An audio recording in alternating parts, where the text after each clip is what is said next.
கர்த்தருக்கு ஸ்தோத்திரம். விழுப்புரம் புதிய பெந்தகோஸ்து சபை வழங்குறதான தேவ சமாதான நேரம் என்ற நிகழ்ச்சியில் உங்கள் மத்தியில் கர்த்தர் என்னை கொண்டு வந்ததுக்காக நான் கர்த்தருக்கு நன்றி சொல்கிறேன். இந்த நாளின் செய்தியின் தலைப்பு அவருடைய நாமத்தை பற்றும் விசுவாசமே. அப்போஸ்தலர் நடபடிகளின் புஸ்தகம் 3ஆம் அதிகாரம் 16ஆம் வசனம். அவருடைய நாமத்தை பற்றும் விசுவாசத்தினாலே அவருடைய நாமத்தை பற்றும் விசுவாசத்தினாலே அவருடைய நாமமே நீங்கள் பார்த்து அறிந்திருக்கிற அவருடைய நாமமே நீங்கள் பார்த்து அறிந்திருக்கிற இவனை பலப்படுத்தினது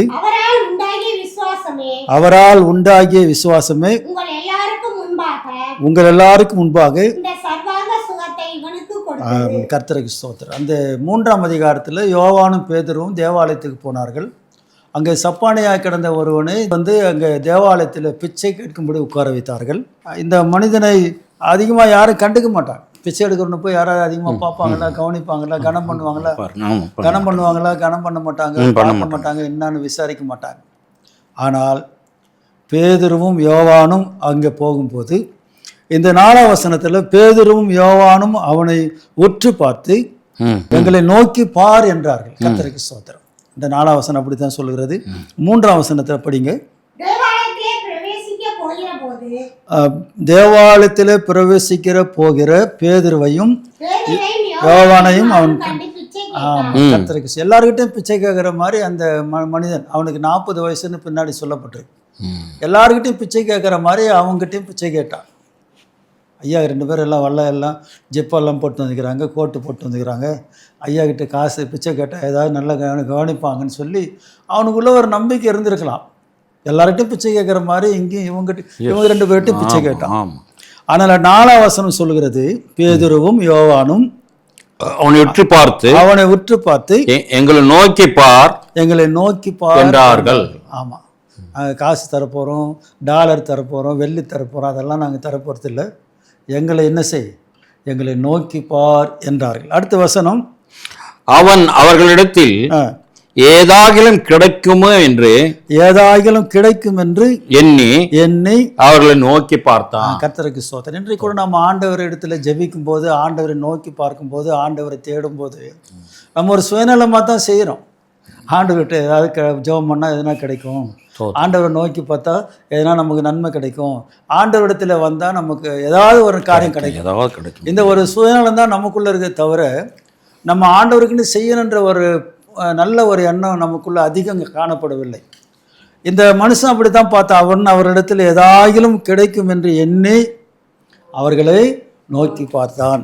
அவங்க சொல்கிறாங்க, அதுக்கு பதில் சொல்கிறாங்க, என்னையா நோக்கி பார்க்குற, எங்களையா நீ நோக்கி பார்க்குற அருமையான சகோதரா, எங்கிட்ட என்ன இல்லை. அப்போது பேதுரு வெள்ளியும் பொன்னும் என்னிடத்தில் இல்லை, என்னிடத்தில் உள்ளதை உனக்கு தருகிறேன், நசரனாகிய இயேசு கிறிஸ்துவின் நாமத்தினாலே நீ எழுந்து நட என்று சொல்லி வலது கையினால் அவனை பிடித்து தூக்கி விட்டான். உடனே அவனுடைய கால்களும் கரடுகளும் பலன் கொண்டது. என்கிட்ட பொண்ணும் கிடையாது, வெள்ளியும் கிடையாது, நசரனாகிய இயேசுவின் நாமத்தில் என்ன செய், எழுந்து நட என்று சொல்லி அவன் என்ன செய்தானா, அவன் எழுந்து நட என்று சொல்லி வலது கையினால் அவனை பிடித்து தூக்கி விட்டான். உடனே அவனுடைய கால்களும் கரடுகளும் பலன் கொண்டது. கர்த்தருக்கு ஸ்தோத்திரம். நசரனாகிய இயேசுவின் நாமத்தில் நடன்னு சொல்லி இவனுடைய வலது கையினால் தூக்கி விடும்போது அவனுடைய கால்களும் கரடுகளும் பலன் கொண்டது. 8ஆம் வசனத்தை வாசிங்க. அவன் குதித்து நின்று நடந்தான். பாருங்க, நல்ல கவனி. அவன் குதித்து எழுந்து நின்று நடந்தான். கர்த்தருக்கு ஸ்தோத்திரம். இவ்வளோ நாள் 40 வருஷமா நிற்க முடியாதவன், நடக்க முடியாதவன் இன்னைக்கு என்ன செய்யறான் பாருங்க. பேதுருவும் யோவானும் அவர்களை தூக்கி அற்புதம் செய்த நேரத்தில் 8ஆம் வசனத்தில் அவன் செய்த காரியத்தை பாருங்க. அவன் குதித்தெழுந்து நின்று நடந்தான், நடந்து குதித்து தேவனை துதித்து கொண்டு அவர்களுடைய கூட தேவாலயத்துக்குள் பிரவேசித்தான். இதுவரைக்கும் வாசல் அண்டியில் உட்கார்ந்து பிச்சை கேட்டு கொண்டிருந்த அந்த மனிதனை கர்த்தர் அற்புதமாய் சுகம் கொடுத்தனாலே, அந்த சுகம் பேதுருவாலும் யோவானாலும் அவர்கள் மூலமாய் கர்த்தர் கொடுத்தார். கர்த்தருக்கு ஸ்தோத்திரம். ஏனென்று சொன்னால், இன்றைக்கு ஒரு அற்புதம் செய்ய வேண்டுமானால் ஆண்டவர் யாரை கொண்டா செய்வார். கானாவூரில் திராட்சை ரசம் குறைவுப்பட்டது. அங்கே காலியான பாத்திரங்களில் தண்ணீர் நிரப்புனா தான் அது இந்த தண்ணீர் திராட்சை ரசமாக மாற்ற முடியும். அந்த தண்ணீரை நிரப்புறதுக்கு ஆட்கள் வேணும். வேலை செய்திருந்தவளை பார்த்து சொல்கிறாரு, அந்த கச்சாடிகளை தண்ணீரால் நிரப்புங்க. ம். அவங்க நிரப்பினார்கள். திரும்ப சொல்கிறாத மொண்டு கொண்டு போய் யார்கிட்ட கொடுங்க, பந்தி விசாரிப்பு காலத்தில் கொடுங்கன்னு சொன்னார். அங்கே கொண்டு போனப்போ தான் தண்ணீர் திராட்சை ரசமாக மாறினது.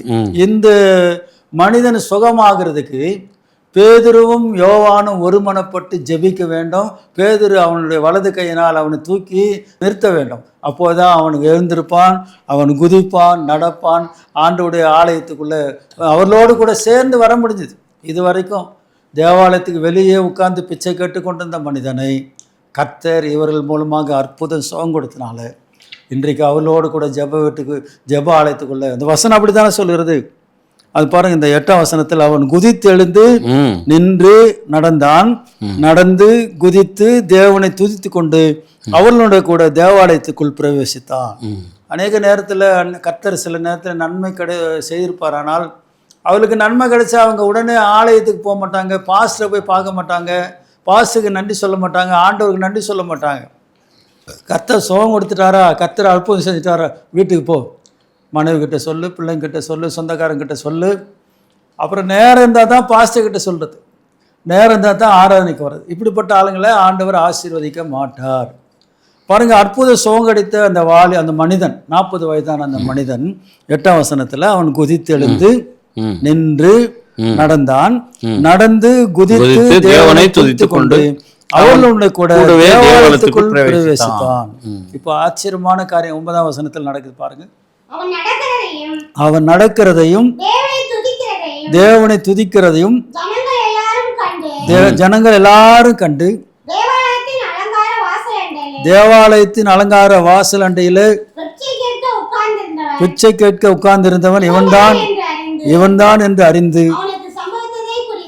அவனுக்கு சம்பவத்தை குறித்து மிகவும் ஆச்சரியப்பட்டு பிரமித்தார்கள். இதுதான் நல்ல சாட்சி சொல்ல வேண்டியதே இல்லை, நேரடியாக ஜனங்கள் பார்த்தார்கள்.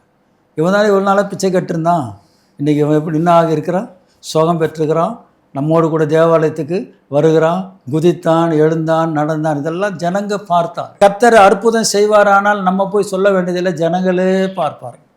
இன்றைக்கு நம்முடைய சாட்சிகளில் சில நேரத்தில் பொய் சாட்சியாக இருக்கலாம். உங்கள் வீட்டில் என்ன நடக்குது நீங்கள் சபையில் வந்து சொன்னால் அது உண்மையாக இருக்கலாம், பொய்யாக இருக்கலாம். ஆனால் இவன் நடந்ததை ஜனங்கள் பார்த்தார்கள். அதனால தான் அந்த 10ஆம் வசனத்தில் சொல்கிறார்கள், தேவாலயத்தின் அலங்கார வாசல் அண்டையில் பிச்சை கேட்க உட்கார்ந்திருந்தவன் இவன்தான் என்று அறிந்து அவனுக்கு சம்பவத்துகளை குறித்து மிகவும் ஆச்சரியப்பட்டு பிரமித்தார்கள். கர்த்தருக்கு ஸ்தோத்திரம். இப்படிப்பட்ட சம்பவம் நடக்கணுமா? பேதுருவும் யோவானும் ஒருமனப்பட வேண்டும். பேதுருவும் யோவானும் இயேசுவின் நாமத்தை சொல்லி ஜெபிக்க வேண்டும். 16ஆம் வசனத்தை பாருங்க. இப்போ நேரடியாக வந்துருங்க. 16 அவருடைய நாமத்தை பற்றும் விசுவாசத்தினாலே நல்ல அருமையான சாட்சி சொல்லு. அவருடைய நாமத்தை பற்றும் விசுவாசத்தினாலே அவருடைய நாமமே நீங்கள் பார்த்து அறிந்திருக்கிற இவனை பலப்படுத்தினது. அவரால் உண்டாகிய விசுவாசமே உங்கள் எல்லாருக்கும் முன்பாக இந்த சர்வாங்க சுகத்தை இவனுக்கு கொடுத்தது. கர்த்தருக்கு மகிமை உண்டாகும். எங்களால் அல்ல, பேதுருவாகி என்னால் அல்ல, யோவானாகி எங்களால் அல்ல, வேறு யாரால் அல்ல. யார் சுகம் கொடுத்தது? தேவனால் இவனுக்கு சர்வாங்க சுகம் கிடைத்திருக்கிறது. நாம் இப்படி ஒரு சம்பவம் நடந்திருந்தால் நாம் என்ன சொல்லுவோம்?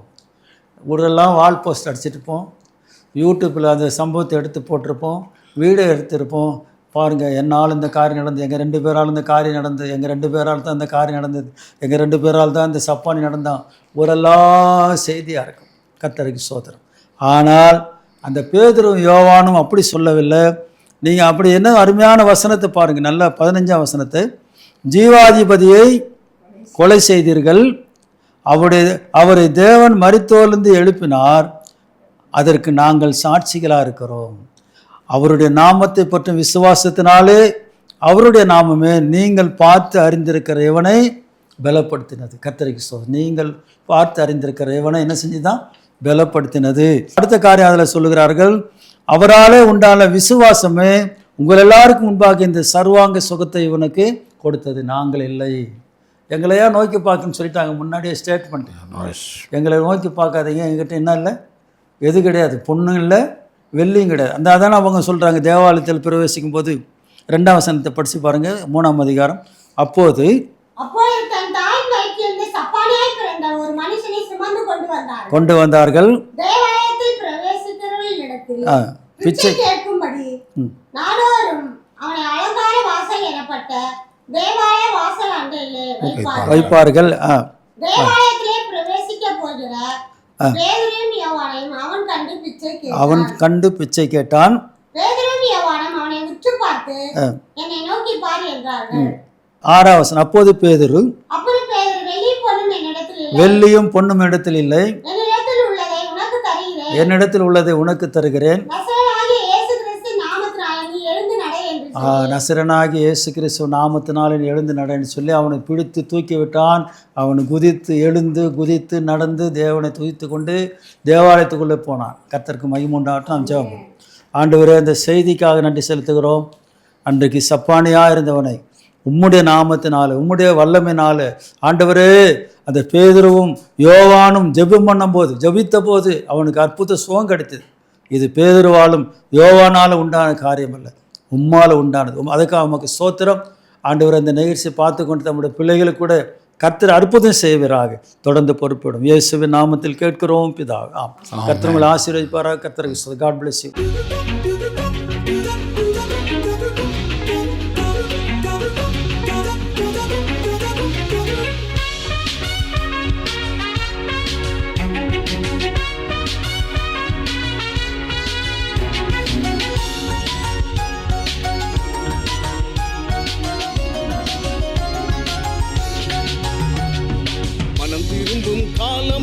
மனம் திரும்பு, கர்த்தர் இயேசு வருகின்றார். மனம் திரும்பு, மனம் திரும்பும் காலமன்றோ. மனம் திரும்பு, கர்த்தர் இயேசு வருகின்றார். மனம் திரும்பு, காலம் இனி செல்லாதே.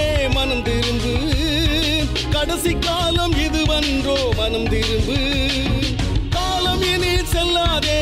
மனம் திரும்பு, கடைசி காலம் இதுவன்றோ. மனம் திரும்பு, மனம் திரும்பும் காலமன்றோ. மனம் திரும்பு, கர்த்தர் இயேசு வருகின்றார். மனம் திரும்பு.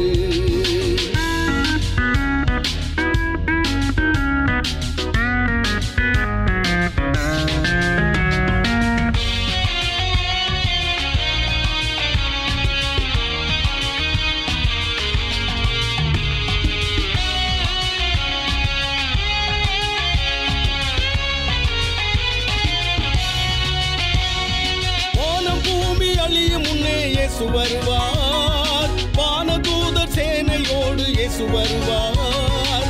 வானம் பூமி அழியும் முன்னே இயேசு வருவார். வானதூதர் சேனையோடு இயேசு வருவார். புவி மீது அரசாலே இயேசு வருவார். புது வாழ்வு நீ காண மனம் திரும்பு. புவி மீது அரசாலே இயேசு வருவார். புது வாழ்வு நீ காண மனம் திரும்பு. மனம் திரும்பும் காலமன்றோ. மனம் திரும்பு, கர்த்தர் இயேசு வருகின்றார். மனம் திரும்பு.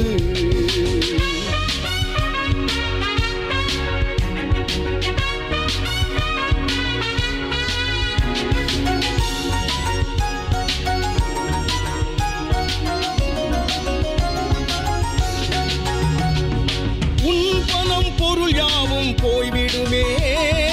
உன் வாழ்வு கண்ணீராய் மாறிடுமே. உன் பணம் பொருள் யாவும் போய்விடுமே. உன் வாழ்வு கண்ணீராய் மாறிடுமே. அக்கினி இறங்கி அழிக்கும் முன்னே அன்பரே நீர் என்று மனம் திரும்பு. அக்கினி இறங்கி அழிக்கும் முன்னே